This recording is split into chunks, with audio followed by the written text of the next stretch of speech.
Nessa aula vamos implementar dois outros algoritmos. Um que, dado uma lista de strings, ele vai retornar uma lista com os tamanhos da string. E outra que, dado uma lista de números, ele vai retornar uma lista de booleanos indicando se cada número é par ou não.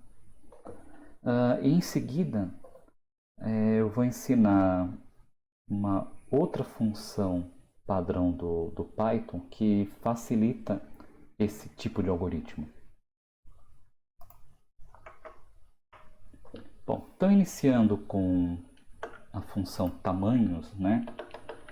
Imagina que eu tenho uma função chamada tamanhos que, se eu passar uma lista de strings, então olá mundo Python, ele vai me retornar uma lista com o tamanho de cada string. Então ele vai retornar uma lista contendo tamanho de olá, que é 3, tamanho de mundo, que é 5, e o tamanho de Python, que é 6, né?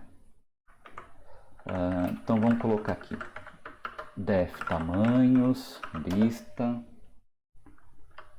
Bom, qual o padrão que eu estou capturando aqui?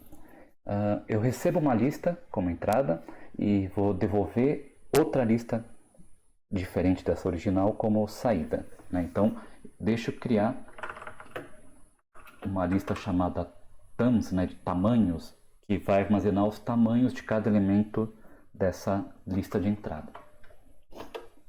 E aí, para cada elemento dessa lista, que são palavras, né? Então, para a palavra em lista, eu vou calcular qual que é o tamanho dele, né? Então, o tamanho dele é calculado pelo len, pela função len. E agora eu vou acrescentar esse valor calculado na minha lista tams, né? Na minha lista de tamanhos. E eu retorno essa nova lista que foi criada, né? Então vamos ver, vamos executar aqui para ver se vai retornar 3, 5, 6 conforme esperado. Perfeito. O segundo exercício que eu quero fazer com vocês é a função ePares, que vai receber uma lista, vamos dizer 1, 2, 3, 4, 5, 6, e vai retornar uma lista de booleanos indicando quais desses elementos são pares e quais não são. Então, a gente vai receber de volta uma coisa desse tipo aqui, né? False, true, false, true, false, true, né? O 1 é ímpar, 2 é par, 3 é ímpar e assim por diante. Então vamos definir a nossa função ePares, recebe uma lista.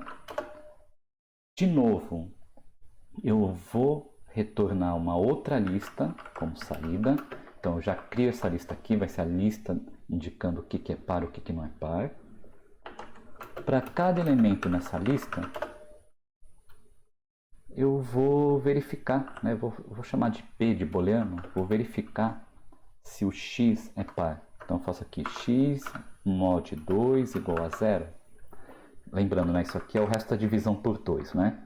Então o resto da divisão por 2 é igual a 0, isso vai retornar um verdadeiro ou falso. E eu acrescento na minha lista e retorno ela como saída. Se eu executar, vai ter exatamente o que eu esperava. Falso, verdadeiro, falso, verdadeiro, falso, verdadeiro. Reparem essas duas funções. A estrutura delas é a mesma, né? A única coisa que muda é essa linha aqui, que é a operação que eu estou fazendo, né? Basicamente o que eu tenho aqui é o seguinte. Eu tenho uma função que pode ser chamada de mapa, que pega uma lista, pega uma operação que eu vou fazer para essa lista, né? Ou eu posso pensar ao contrário, recebe uma operação que eu vou aplicar nos elementos da lista, pega uma lista, cria uma nova lista e para cada elemento dessa lista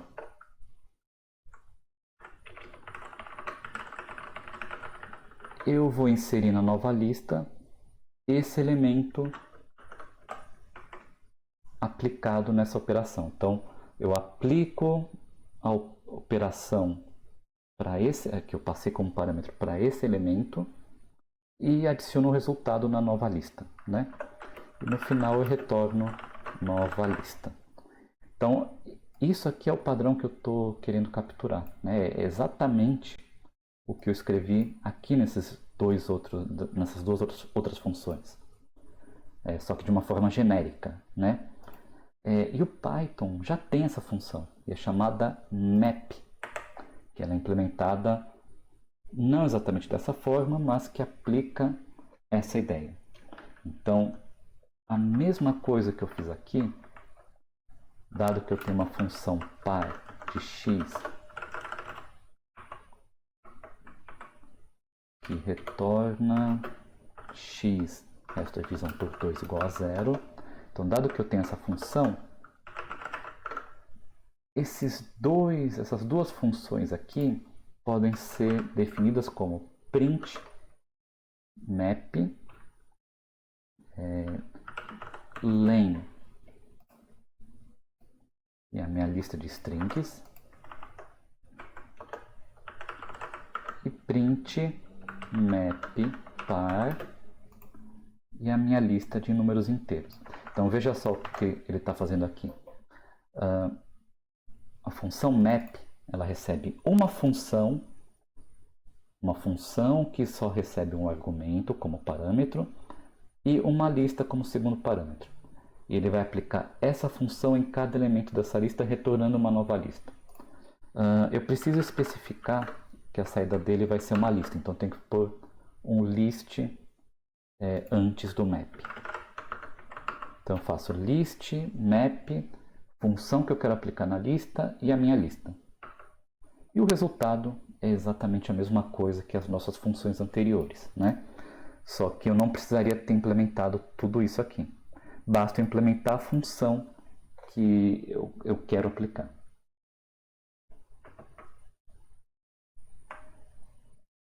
Como exercício para tentar entender um pouco melhor como é que funciona o map, tentem verificar os exercícios das listas. Quais algoritmos podem ser implementados usando apenas o map? E implementem para comparar com a solução que vocês criaram anteriormente.